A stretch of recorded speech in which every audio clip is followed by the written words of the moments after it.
Every morning, before the sun had fully stretched its golden fingers across the sleepy town of Fairbrook, a little girl walked down the cobbled streets. She was small, no older than 10, with long dark hair that swayed as she moved. But no one in the town ever looked at her first. They looked at the creatures walking beside her.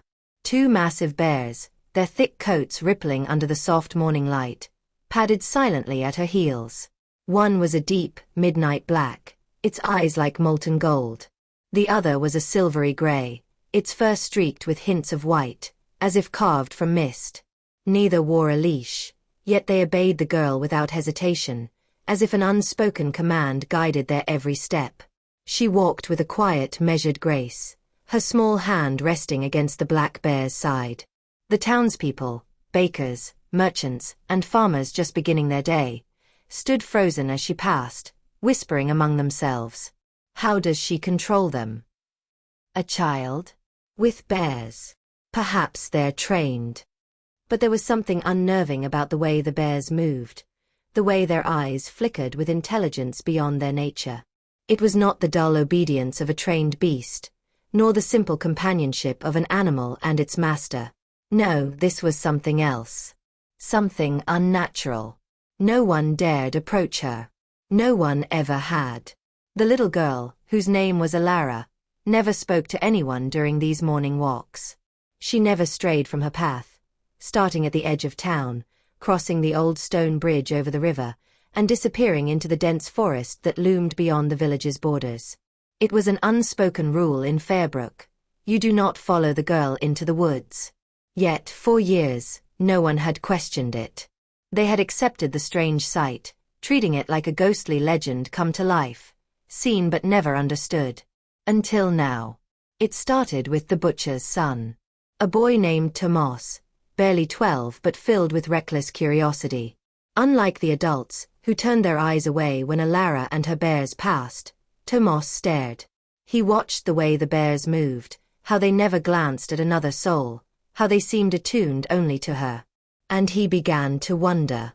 One morning, as Alara passed by the market square, Tomas felt a strange thrill in his chest. The bears fascinated him, but more than that, the unknown called to him. What lay beyond the forest's edge? Where did she go every morning? And why, above all else, did she walk alone with beasts that should have torn her apart? So, against every whispered warning, he made a decision. He would follow her.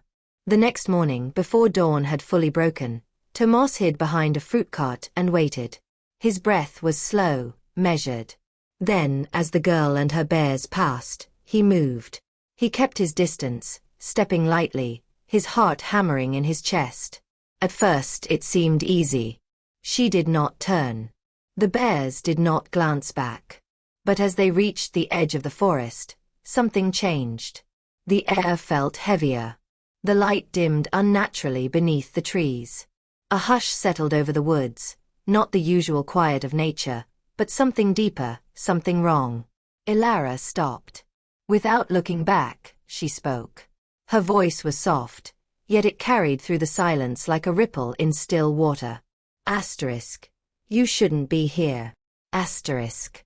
Tomas's blood ran cold.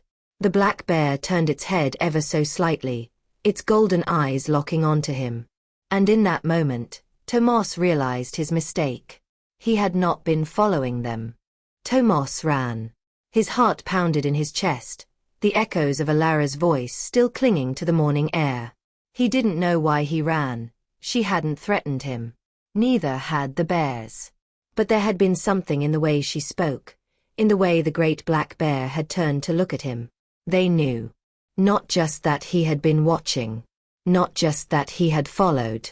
They had known before he even decided to do it. By the time Tomas reached the safety of the town square, his breath was ragged, his palms slick with sweat. The morning market had begun, villagers milling about with baskets of fresh bread, fish, and vegetables. Everything was as it should be. Peaceful, normal. But Tomas felt different. He kept glancing over his shoulder, expecting to see the girl or her bears standing at the edge of the village, waiting, watching. But they were gone. Vanished into the trees, as they always did. He tried to shake it off. Maybe it was his imagination. Maybe the fear had made him see something that wasn't there. But then, he started talking. At first, it was just to his friend Peter. "She spoke to me," Tomas whispered as they sat by the river later that day, skipping stones across the water. "Ilara. She knew I was following her." Peter frowned. "What did she say?" "She told me I shouldn't be there." Peter stopped mid-throw, the stone slipping from his fingers and plopping into the river. "You're lucky she didn't set the bears on you," he muttered. "My father says they're not natural. He says they don't act like real animals." Tomas hesitated. "You think she's, what? A witch?" Peter shrugged. "All I know is that people are scared of her. And if you were smart, you'd leave it alone." But Tomas couldn't leave it alone. By the next day, whispers spread. He told his older sister. She told her friends. The baker's apprentice overheard. By evening, the entire town was buzzing. The girl spoke. She knew Tomas was there. She knew before he even followed her. For the first time, the mystery of Ilara and her bears was not just something people ignored, it was something they feared. And fear, in a town like Fairbrook, was dangerous. That night, in the dim glow of lanterns, a group of villagers gathered at the inn. Men and women hunched over wooden tables, their voices hushed. The town's mayor, a stout man named Aldrich, folded his arms, his thick brows drawn together in thought. "She must be hiding something," he said at last. "No child should have power over beasts like that." "She never causes trouble," the blacksmith's wife offered hesitantly. "She's been walking those bears since she was little, and they've never hurt anyone." Aldrich shook his head. "That's not the point. Something unnatural is happening here. And if there's one thing we've learned from history, it's that unnatural things bring trouble." A murmur of agreement passed through the room. "What do you suggest?" one of the farmers asked. Aldrich leaned forward, his voice lowering. "We need to know what she's hiding. Someone must follow her. Not just to the forest's edge. All the way." Silence settled over the group. No one volunteered. Then a voice, quiet but firm, broke through the room. "I'll do it." Tomas stepped forward, his jaw set. The fear was still there, curling in his gut, but so was the curiosity. He had seen the way Ilara walked into the forest, disappearing as if she belonged to a world no one else could touch. And he needed to know the truth. Aldrich studied him for a moment, then nodded. "Be careful, boy." The morning air was crisp, laced with the scent of damp earth and pine. Tomas stood at the edge of the village, heart hammering as he watched the familiar sight. Ilara, walking her bears down the cobbled streets, heading toward the forest. He swallowed hard. This time, he wouldn't stop at the trees. This time, he would follow her all the way. Ilara walked with the same unshaken grace as before, the two massive bears padding beside her like silent guardians. Tomas moved carefully, keeping to the shadows of the buildings, staying just far enough behind to avoid being seen. When she reached the old stone bridge, he hesitated. No one ever crossed it except her. The bridge led to the untamed wilderness beyond, a place filled with wild beasts and whispered superstitions. But Tomas had made his choice. He stepped onto the bridge, keeping his breath steady as he followed. Ilara didn't turn, didn't look back. The bears walked in perfect rhythm, as if they knew the path by heart. The further they went, the more the air seemed to shift. The trees grew taller, their trunks twisted in strange shapes. The sunlight dimmed, swallowed by the thick canopy overhead. Tomas's skin prickled. He had been in the outskirts of these woods before, hunting with his father, playing dares with other boys, but something felt different now. The deeper they went, the more the forest seemed alive. Branches curled in unnatural ways, their leaves rustling even when there was no wind. The undergrowth was thick, but the path Ilara walked remained clear, as though the forest itself parted for her. Then suddenly, she stopped. Tomas froze. pressing himself against the rough bark of a nearby tree. His pulse pounded in his ears. Ilara stood perfectly still. The bears lifted their heads, sniffing the air. Then, without turning, she spoke. Asterisk. You don't listen, do you? Asterisk. Tomas sucked in a sharp breath. Slowly, she turned to face him. Her eyes, he had never truly seen them before, were strikingly pale, almost silver, like the reflection of the moon on still water. You shouldn't be here, she said softly. Tomas opened his mouth to speak, but before he could, a sound rippled through the trees. A low, guttural growl. Not from the bears. From something else. The forest moved. The shadows stretched unnaturally, and from the darkness between the trees, something stepped forward. It was a wolf, but not like any Tomas had ever seen. Its body was too large, its fur too dark, its eyes glowing with a strange, flickering light. More shapes slithered through the underbrush. More of them. Watching. Waiting. Asterisk. Ilara exhaled slowly. You need to leave, she whispered. Tomas couldn't move. A deep snarl rumbled from one of the shadow wolves. Its lips curled back, revealing long, curved fangs. It wasn't just an animal. It was something else. Something wrong. Ilara's bears stepped forward, their massive forms blocking Tomas from the creatures. The silver one let out a sound, not a growl, but something deeper, almost like speech. The wolves hesitated, their glowing eyes flickering with something Tomas couldn't understand. Ilara turned her gaze back to him, sharp and urgent. You don't belong here, she said. If they realize that, they'll kill you. Tomas finally found his voice, though it was barely more than a whisper. What are they? Ilara's eyes flickered toward the wolves. The bears stood at her side, their bodies tense, waiting. Then she answered. Asterisk. They are the ones who guard the gate. Asterisk. Tomas swallowed hard. What gate? Ilara took a slow step toward him. The forest was eerily still, as if holding its breath. The gate that keeps my world from destroying yours. And in that moment, Tomas realized, he had gone too far. Tomas felt the weight of Ilara's words settle deep in his bones. The gate that keeps my world from destroying yours. His breath hitched. The shadow wolves prowled in the darkness beyond her, their glowing eyes fixed on him, watching, waiting. He knew instinctively that if he made the wrong move, he wouldn't leave these woods alive. The bears stood unmoving at Ilara's side, their massive forms like ancient sentinels. They weren't just her pets. They were her protectors. Or perhaps her guards. Tomas took a slow step backward. I didn't mean to. A snarl ripped through the trees. The largest of the shadow wolves lunged forward, its blackened claws scraping against the earth. In an instant, Ilara moved. She raised a hand, fingers splaying wide. The air crackled. A deep, unnatural sound rumbled through the ground beneath Tomas's feet, like the forest itself had taken a breath. Then, with a single whispered word from Ilara, everything shifted. The trees trembled. The wind howled through the branches, and suddenly, the wolves were no longer there. Vanished. Tomas blinked. The clearing was silent. It was as if the creatures had never existed. His pulse hammered in his ears. What just happened? Ilara turned to face him fully. I warned you not to come, she said quietly.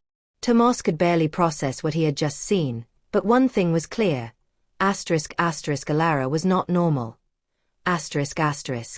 Neither were her bears. She turned and began walking again, deeper into the forest. The bears followed without hesitation. Tomas hesitated only a moment before forcing his legs to move, trailing behind her. He wasn't sure if it was curiosity or pure terror that kept him going, but he needed answers. The deeper they went, the more the forest changed. The trees no longer looked twisted, they looked designed. Their branches arched in perfect symmetry, forming a natural tunnel overhead. Strange glowing symbols pulsed faintly on the bark, casting eerie golden light across the path. Tomos's stomach twisted. This wasn't just a forest. It was a threshold. "Ilara," he breathed, trying to keep his voice steady. "Where are we going?" She didn't answer. Then, after several more steps, they reached it. A massive archway of intertwining roots rose before them, standing impossibly tall, like the entrance to some ancient temple. Symbols glowed along its surface, pulsing with an energy that made the hairs on Tomos's arms stand on end. Ilara stepped forward and placed her hand against the wood. The moment her fingers touched the surface, the symbols came alive. Light raced along the archway, and with a deep, resonating hum, the gate opened, Beyond it was not more forest. Beyond it was an entirely different world. Tomos's breath caught in his throat. The sky beyond the gate was streaked with hues of violet and deep blue, shimmering like a never-ending twilight. Towering mountains floated in midair, their peaks shrouded in mist. Strange, luminous creatures flitted between massive, silver-leafed trees, and rivers of light flowed through the valleys. It was beautiful. It was impossible. And Ilara had just stepped through as if it was nothing at all. She turned back, her pale eyes meeting his. "This is where I belong," she said softly. Tomos couldn't speak. Because deep in his heart, he knew. This was not a place humans were meant to see. Tomos stood frozen at the threshold, staring into the impossible world beyond the gate. The sky shimmered in endless twilight, casting a silvery glow over the floating mountains and rivers of light. The air hummed, thick with something he couldn't name. Magic. This place should not exist. Yet Ilara had stepped through as if she had done it 1,000 times before. She turned, her pale silver eyes meeting his. "You need to leave, Tomos." But he couldn't. Not now. Not after everything. "You're not like us, are you?" he asked, his voice barely more than a whisper. Ilara's gaze softened. "No." Tomos's heart pounded. "Then what are you?" She hesitated, as if weighing how much to tell him. Then she exhaled, stepping closer. "My people come from this world. We are its keepers. The gate is meant to stay closed, to protect your world from what lies beyond." Tomos swallowed. "Protect us? From what?" A low growl echoed behind him. His stomach turned to ice. Slowly, he turned his head. The shadow wolves were back. More of them now, slipping through the trees like living nightmares. Their glowing eyes locked onto him, their forms shifting, distorted, as if they didn't fully belong to this world. Ilara's bears growled in response, stepping protectively in front of her. "They are drawn to what doesn't belong," Ilara murmured. Tomos's breath hitched. "Me?" She nodded. "You've seen too much. And now they won't let you leave." A chill ran down his spine. "Then what do I do?" Ilara didn't answer right away. Her gaze flicked toward the gate, then back to him. "There's only one way to keep you safe," she said at last. "You have to come with me." Tomos stiffened. Come with her. Into that world. But behind him, the shadow wolves inched closer, their bodies flickering like broken reflections in water. He could feel the weight of their hunger, their unnatural pull. He had no choice. Taking a deep breath, Tomos stepped forward. As soon as he crossed the threshold, the air shifted. A pulse of energy raced through him, and for a brief moment, it felt as if the entire world recognized him. Then the gate snapped shut behind him. The shadow wolves let out an enraged howl, cut off by the closing of the barrier. Silence followed. Tomos turned, his chest rising and falling in rapid breaths. He was no longer in Fairbrook. No longer in the world he had always known. Ilara gave him a small, knowing smile. "Welcome to Ilarion." Tomos had thought discovering her secret was the end of the mystery. He was wrong. It was only the beginning. The sky above Ilarion shimmered with an eternal twilight, its colors shifting between deep blues and soft violets. The floating mountains loomed in the distance, wreathed in silver mist. Strange creatures with glowing wings drifted through the air, and the rivers of light carved paths through the valleys below. Tomas could barely breathe. He had stepped into a world that defied reason, a place that had existed only in whispers and fairy tales. And yet, it was real. Ilara watched him carefully. Her silver eyes reflected the light of this world, making her look almost otherworldly. You should not be here, she said. Tomas turned, glancing at the now sealed gate behind him. I didn't have a choice. She sighed. I know. Her bears, silent sentinels, stood close, their massive forms blending into the surreal landscape. For the first time, Tomas saw them for what they truly were. Not animals. Not pets. Guardians. You said the gate keeps my world safe, Tomas said, his voice steady despite the fear crawling through him. From what? Ilara hesitated, then gestured for him to follow. Come. I will show you. They walked along a glowing path, the ground beneath them pulsing faintly with each step. As they moved, Tomas felt something pulling at him, not physically, but deep inside, like a presence brushing against his very soul. It was unsettling. After a few minutes, they reached the edge of a high cliff.